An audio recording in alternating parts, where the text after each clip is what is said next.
Le Sine Saloum, c'est d'abord le nom de deux bras de mer. C'est une baie, en fait, c'est une baie reboisée. Le reboisé de la mangrove, c'est vrai que c'est naturel, c'est pas été reboisé, mais c'est une baie avec plein de mangroves. Cette baie s'est formée il y a des milliers d'années. C'est la mer qui s'est retirée il y a des milliers d'années et qui a laissé des doigts. Et ces doigts-là, aujourd'hui, font des bras de mer. C'est dans les différents bras de mer. Donc, les tannes ont formé, les tannes, les plaines, donc ont formé donc, les îles. Et donc, quand on le voit à une vue aérienne, c'est là où on se rend compte que quand même c'est une baie. C'est une très très grande baie, mais une baie qui est vraiment importante. Important sur le plan économique, sur le plan environnemental, mais aussi culturel.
Voilà, parce que dans le salon, vous avez 4 embouchures. Hein? Donc voilà, c'est en toile d'araignée en fait. Le delta, c'est un ensemble de toiles d'araignée, des boulons, des centaines de boulons. Enfin, oui, des centaines et des centaines. Et puis, ouais, des îles habitées, pas habitées. La mangrove est importante parce qu'à la fois, ça protège. Ça protège l'érosion, ça nous protège des grandes vagues de l'océan. Ça protège de beaucoup de choses. La mangrove également, c'est un régulateur qui fait que les eaux dans le Saloum est plus chaude que les eaux dans l'Atlantique même. Ce qui permet aussi certaines espèces de poissons de venir frayer donc, dans le delta. Vous avez également donc, sur les bancs de sable, et ces bancs de sable ont beaucoup de coquillages. Il y a l'exploitation des coquillages également. Il y a une partie, effectivement, de ce côté-là, il y a l'exploitation. Mais également, il y a une faune qui vit là. Il y a une faune qui vit dans la mangrove, notamment le singe vert. Il y a certaines antilopes, il y a la mangouste. Il y a beaucoup d'espèces qui vivent dans la mangrove, en fait. Il y a des baobabs et des coquillages. Ces baobabs et des coquillages attirent également pas mal d'oiseaux qui viennent pour la nidification, qui viennent parce que bon, ils ont de la nourriture spéciale, etc.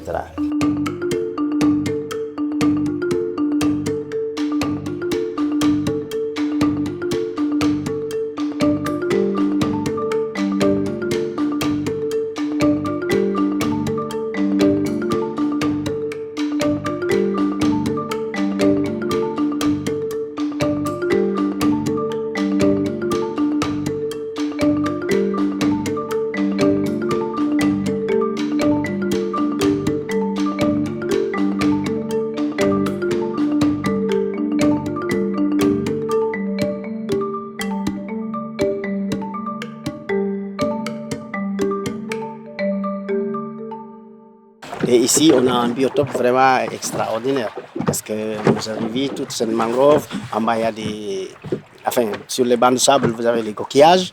Et sur les palétiviers, donc, il y a des naissins, des huîtres qui poussent à gogo dans toute l'année.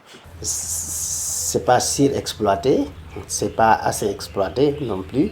Mais bon, je pense que c'est quand même quelque chose à l'avenir. On peut faire en hôpe de huîtres du Sénégal, ici dans le delta, parce que ça pousse d'une manière extraordinaire. Et en faisant aussi d'autres activités à côté du coquillage, par exemple l'apiculture, faire de l'aviculture, faire de l'agroforesterie, faire de la transformation de fruits et légumes. C'est la transformation des produits locaux, tout ce qui est produit du delta du Saloum.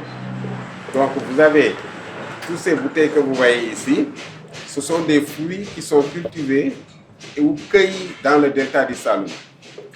Il y a aussi le bissap, il y a aussi le ditar aussi qu'on récolte ici chez nous. Puis tout ça c'est des fruits qui viennent d'ici, à Dionewar et partout dans les îles. Papaye, mangue, citron, pain de singe. Pain de singe, c'est les fruits du baobab.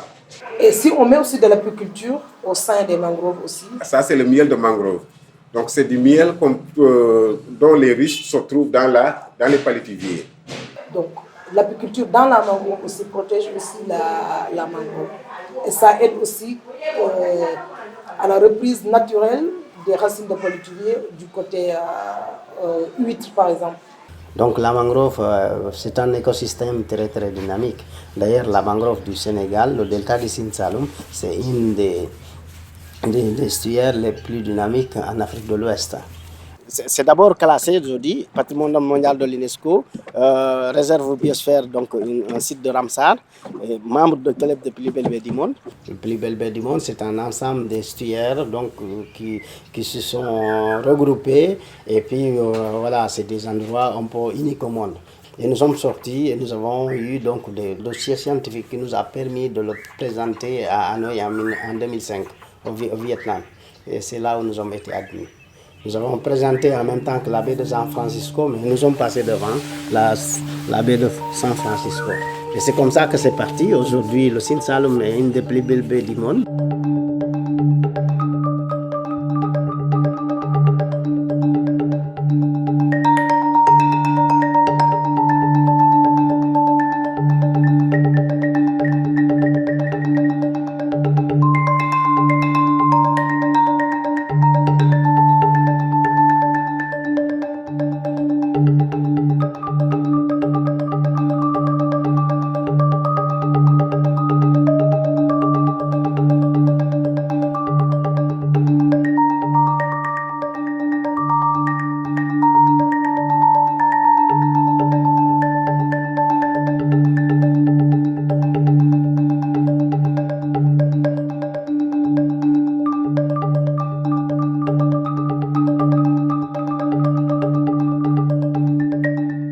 Alors, les populations du Sine Saloum, vous avez deux groupes de population, parce que bon, il y a trois groupes d'îles, et les deux groupes sont habités par des Sérères, Sérère Nyominka, Sérère Mar, et de l'autre côté,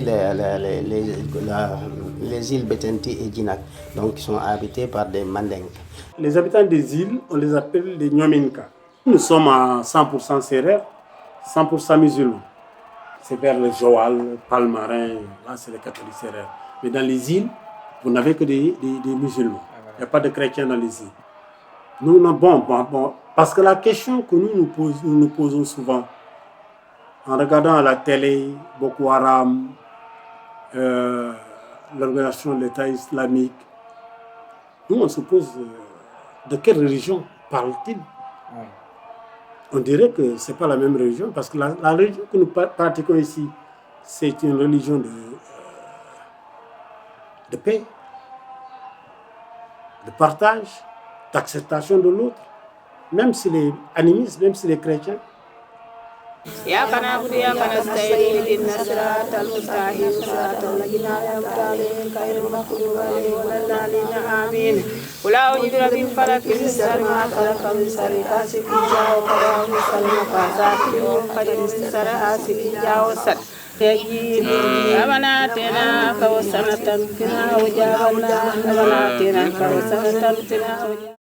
La région du Sine Saloum, économiquement, s'adosse sur deux activités principalement, l'agriculture et la pêche.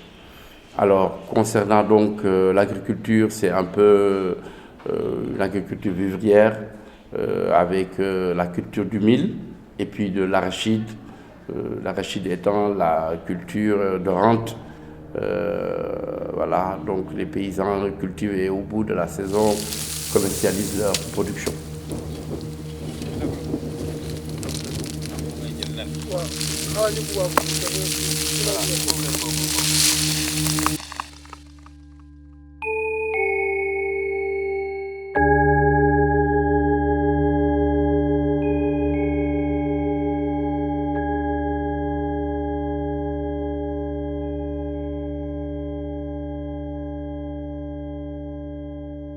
Il y a des éleveurs aussi. Dans tout le delta, il y a des éleveurs.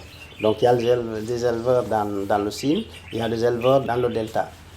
Alors ici, nous avons plusieurs races. Donc il y a la race du Jévu. Et après, ce qu'on appelle la race Ndama, qui s'adapte ici, dans cet environnement qui est un peu beaucoup plus humide, vers Sokone, Toubacouta, qui va même jusqu'en Casamance. C'est ce qu'on appelle la race Ndama. C'est une race qui est un peu plus petite, mais qui est plus robuste. Alors la deuxième activité donc concerne un peu la pêche. Et c'est une activité très très importante. Toutes les îles du Saloum en dépendent.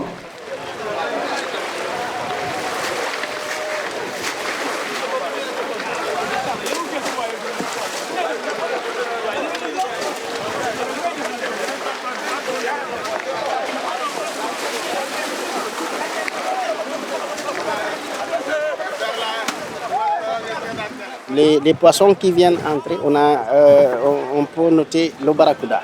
Le barracuda entre beaucoup, par bande. Il y a le yaboy, il y a le kobo, les malous, il y a des locaux. Actuellement, c'est la période de la sardine et du hareng. Donc, les gens ils partent au crépuscule, ils reviennent la nuit ou bien au petit matin.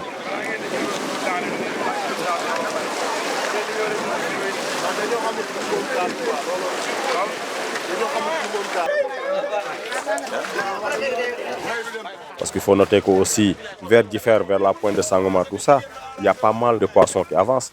Souvent, il y a les poulpes qui avancent, souvent, il y a les sèches. Et ça, c'est la période des poulpes. Vraiment, tout le monde a envie d'aller pêcher parce que c'est vraiment un produit qui fait venir beaucoup de sous.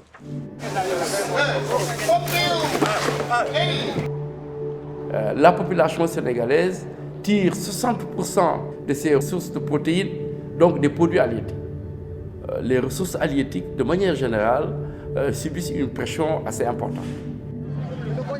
Et aujourd'hui, la zone qui était caractérisée par une abondance relative de produits halieutiques, notamment de crustacés et de poissons, cette zone-là, de plus en plus, se trouve confrontée à une raréfaction de la ressource. Vous allez dans les marchés maintenant, vous allez dans les îles, cette abondance relative, tout de suite, on voit qu'elle a disparu.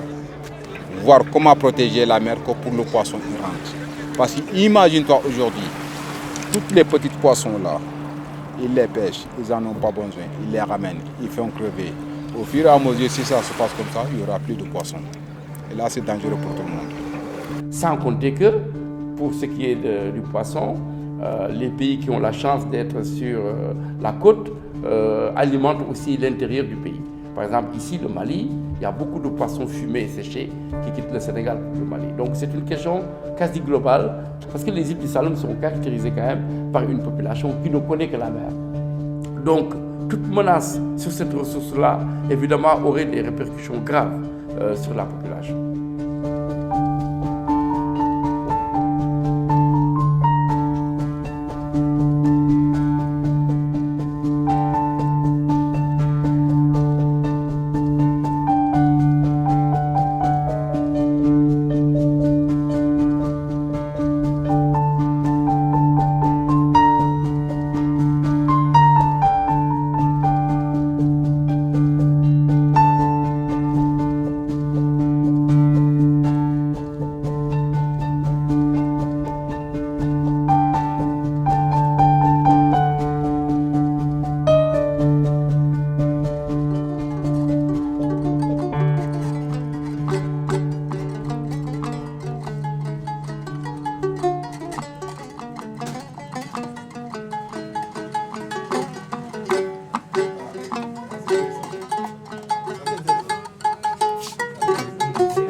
Au sachet de l'eau, 25 francs. Une cigarette, 15 francs. Les aliments, tous là. Les boissons, tu payes tous.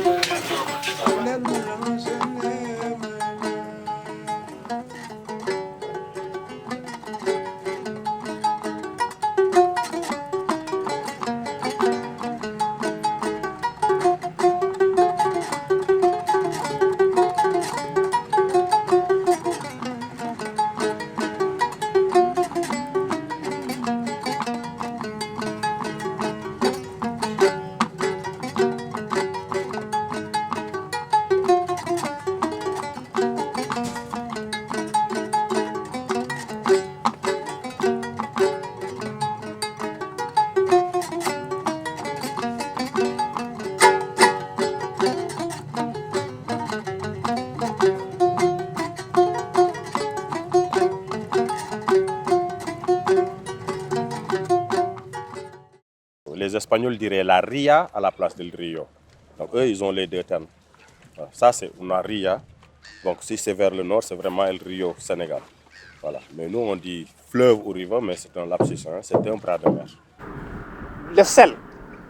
Le terminal du fleuve s'appelle Ndiémou. Le village Ndiémou, cela veut dire le village du sel. Et le sel a été l'économie principale et aussi le centre d'échange. Parce que les caravaniers venaient prendre du sel et amener des produits de l'intérieur du pays. L'exploitation du sel, c'est tout le temps. Parce que vous voyez, donc, le littoral, donc vers la terre, hein, vers la terre, vous avez pu constater qu'à Fatick, il y a une grande concentration, à Kaolack, mais aussi à Palmarin. L'activité est répartie en deux parties. La partie artisanale avec certaines qui font du sel sous forme de puits et certaines de petits puits, de différents puits, etc. C'est ce que nous avons vu il y a quelques jours vers Palmarin. Et il y en a aussi vers Toubacouta, Missira, etc., Sokone. Et vous avez aussi comme à Fatick, à semi-industriel, Fatick et Kaolack, avec des champs, c'est carrément des champs. On emprisonne l'eau sur des surfaces d'1 hectare, par exemple. Mais vous savez, le sel, c'est le produit de l'évaporation. On n'invente pas le sel, on le prend là où il existe. Ici, la quantité de sel est extrêmement grande, l'eau est extrêmement faible. Rien que la vague vous produit du sel. Et quand c'est les grandes marées, surtout avec l'hivernage, ça peut aller 22 km après Kaolack. Celui s'étend jusqu'en Birkelane, en profondeur. Donc, plus vous avancez aussi, plus il fait très très salé. Donc un taux de salinité très important qui fait de Kaolack voilà, une grande usine de sel que nous appelons les salins. Et on produit beaucoup, ça ne se voit pas, mais on produit beaucoup de sel. Parce que l'usine de Lindiane qui est à Kaolack, à mon avis, produit des millions de tonnes qui produit, hein, des millions de tonnes de sel.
no imbika ay njaɗanga na ko in mbikin sate fane i jeg tolok i ngeɗikin naam neno kiin rek a fiyu in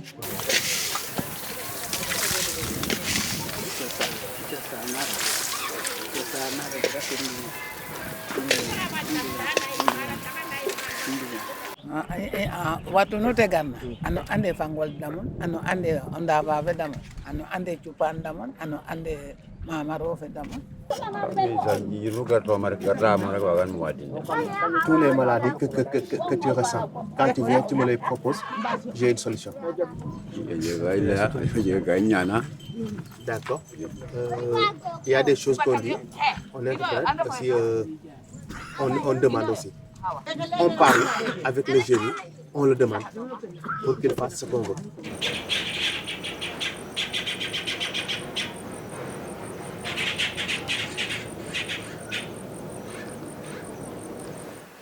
D'après nous, pour être guérisseur, il faut, dès l'enfant, on est à mesure de pouvoir récolter les arbres et suivre les notices qu'il faut.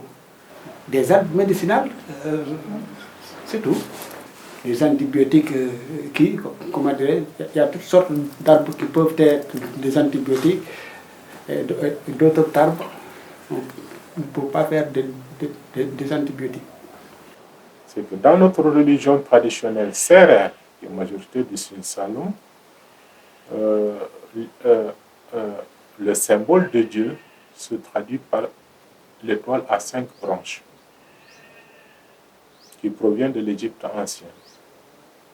Et c'est pourquoi d'ailleurs nous gardons encore l'architecture des pyramides d'Égypte. Dans les formes des cases traditionnelles, c'est toujours cette forme pyramidale. La médecine occidentale, c'est ça la médecine moderne. Maintenant, moi je taquine souvent en disant que la médecine moderne, c'est une partie de la médecine traditionnelle. Parce que la médecine moderne n'est pas trop ancienne. Alors que la médecine traditionnelle existe depuis que la douleur existe. Parce que l'être humain, naturellement, n'est pas loin de l'animal. Et dans son milieu immédiat, il cherchera toujours son bien-être pour se soigner, pour manger, etc. etc. C'est comme ça que ça a commencé. La médecine moderne n'a pas fait plus de 200 ans. Marabout, on dit marabout, c'est lié à l'islam. Le guérisseur, c'est traditionnel. C'est traditionnel. Le marabout, c'est l'islam. D'accord, c'est le chef religieux. Le Coran. C'est le chef religieux. Le guérisseur traditionnel, c'est comme des gens comme ça. En Afrique, de façon générale, il n'y a que du syncrétisme religieux. On est d'abord animiste avant d'être musulman, catholique ou autre chose.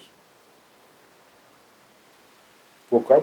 Parce que, d'abord, à la naissance, le jour du baptême, même avant le jour du baptême, on va mettre des branches d'arbre à la porte. Ou bien on va attacher un morceau de bâton à la main, ou bien au cou. Et c'est ce que je suis en train de dire. Tout le monde est passé par là.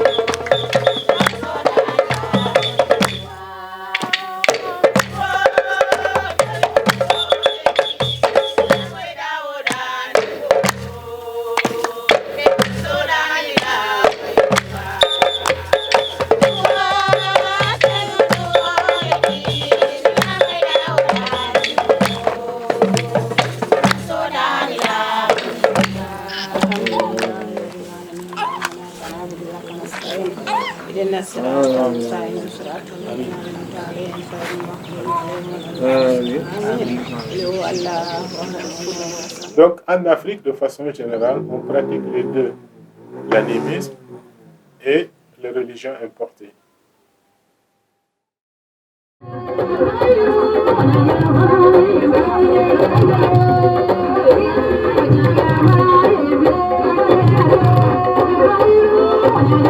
Le mystique, ça c'est des actes maraboutiques, hein. C'est le marabout, c'est des talismans et tout. C'est vrai, il faut le dire, on est en Afrique, ça existe, et puis voilà. Après tout ça, c'est des mesures d'accompagnement. Des portions, il y a à boire des portions, il y a bain de portions, il y a amulettes et tout ça, il y a tout, il y a tout. Le mystique a une place très importante dans la lutte.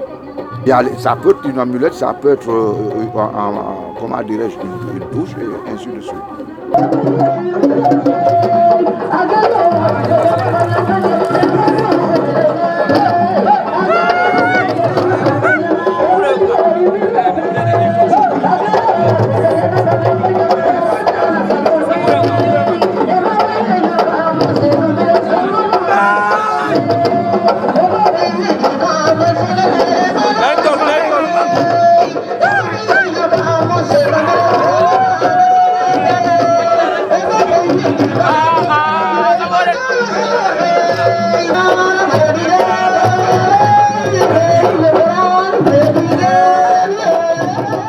L'historique de la lutte, c'était une fête de moisson. C'est une culture plus sérère, parce que le sérère aussi, par rapport à son équipement, à son engouement, à la lutte et tout, une autre ethnie peut peut-être adapter, épouser la lutte, mais c'est toujours différent. Chaque ethnie aussi a sa manière de porter la tenue de la lutte. S'il y a une compétition à Palmarin, que tous les lutteurs sont là en fonction de leur tenue traditionnelle, je peux te dire que celui-là c'est en sérère, c'est en diola et ainsi de suite.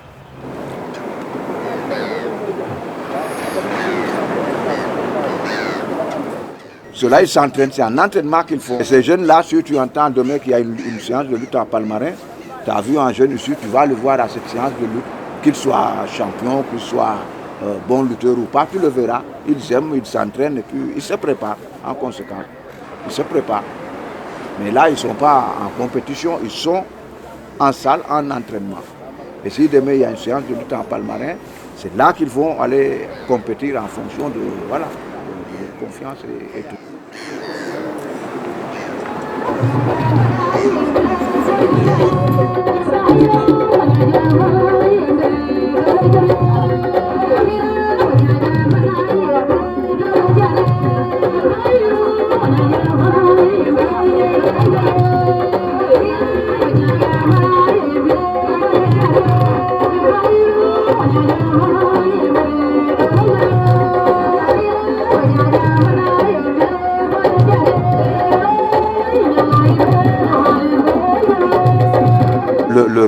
Le rythme, c'est le rythme, la musique, c'est très important. Les chansons aussi, pareil. Ça te galvanise.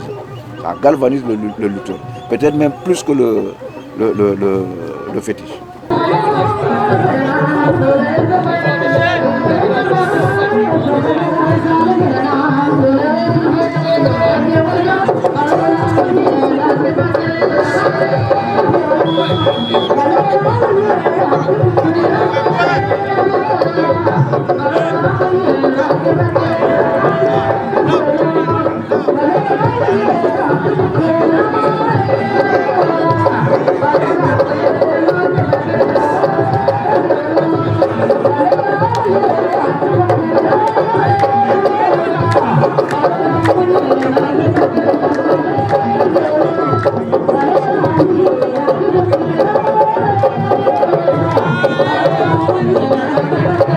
C'est vraiment devenu un sport national.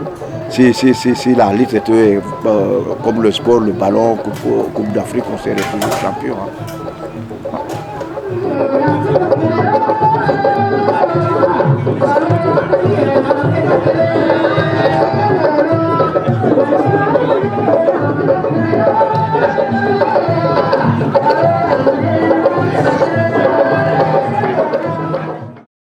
Une des chartes de ce club le plus belle baie du monde, ce n'est pas uniquement d'être belle, c'est une belle baie, mais aussi c'est l'activité socio-culturelle et puis le respect de l'environnement et la démarche du tourisme durable, l'encouragement de l'écosystème. C'est la nature qui nous donne le poisson pour avoir de l'argent, c'est la nature qui nous donne de l'argent pour faire la pirogue et la nature aussi pour tout nous reprendre. Donc, on essaie toujours, malgré notre religion, de se fier aux forces de la nature. On ne voudrait pas être souvent méchant quant à certaines espèces animales. Vous avez dans certaines zones, il y a la couleuvre qu'il ne faut pas toucher. Il y a dans certaines zones, on ne peut pas toucher le lézard. Donc tout ça, ça fait des croyances aussi qui fait que l'individu respecte la nature. Imagine le delta du Saloum si on dit que c'est un terroir qui a été habité pendant des millénaires et qui reste jusqu'à présent en moins une portion du patrimoine naturel. Alors nous, génération actuelle, qu'est-ce qu'on doit faire? On doit quand même réfléchir à comment les anciens l'avaient géré et comment nous devons le gérer afin que nos enfants puissent en bénéficier. Dans l'éducation des enfants à l'environnement, adapté à la culture locale. Parce que ce qui est dur dans nos écoles, c'est qu'on parle toujours aux enfants dans une langue étrangère qui est le français.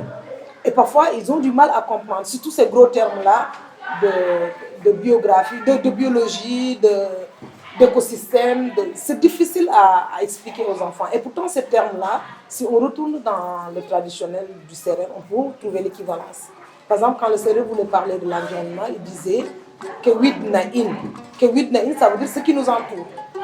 Et ce qui nous entoure, quand on te pose la question, tu vas penser à l'air, à l'eau, aux animaux, aux arbres. Voilà, tu vas savoir que c'est ça en fait qui compose l'environnement. Et on s'entend selon aussi ce que la nature nous donne. Nous, on ne commande pas, on suit ce que la nature nous donne. Parce qu'on ne peut pas vivre en dehors de cet environnement-là. Surtout que dans la culture humaine, au Sérère d'une façon générale, on a toujours eu vraiment un contact intime avec la nature.